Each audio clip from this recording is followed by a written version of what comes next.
When Edgar reached home, Henrietta's car was gone. He found a note in the salver on the hall table.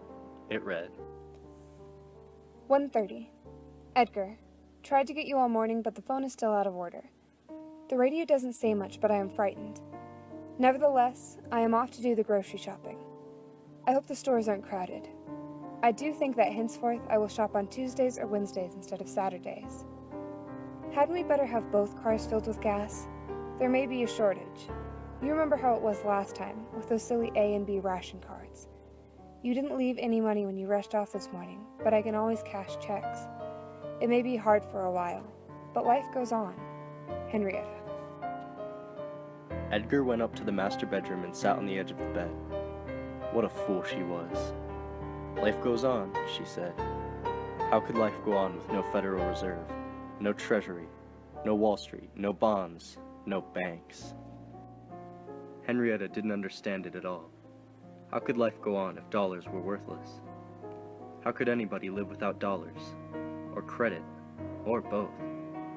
She didn't understand that the bank had become only a heap of stone filled with worthless paper, so his credit would be no better than anybody's credit. If dollars were worthless, then there was nothing they could buy. You couldn't even buy a ticket, say, to South America.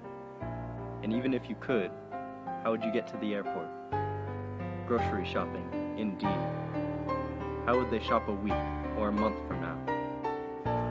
Henrietta was a fool. This was the end. Civilization was ended.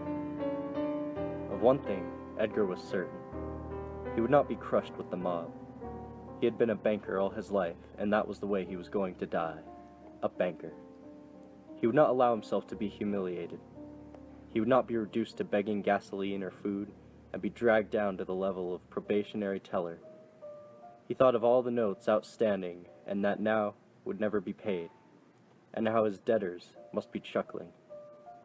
He scorned the improvident, and now the improvident would be just as good as the careful, the sound, the thrifty.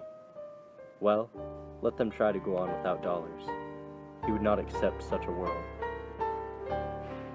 He found the old, nickel-plated revolver, purchased by his father many years before, in the top drawer of his bureau.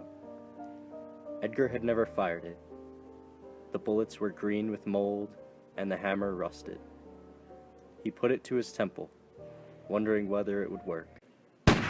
It did.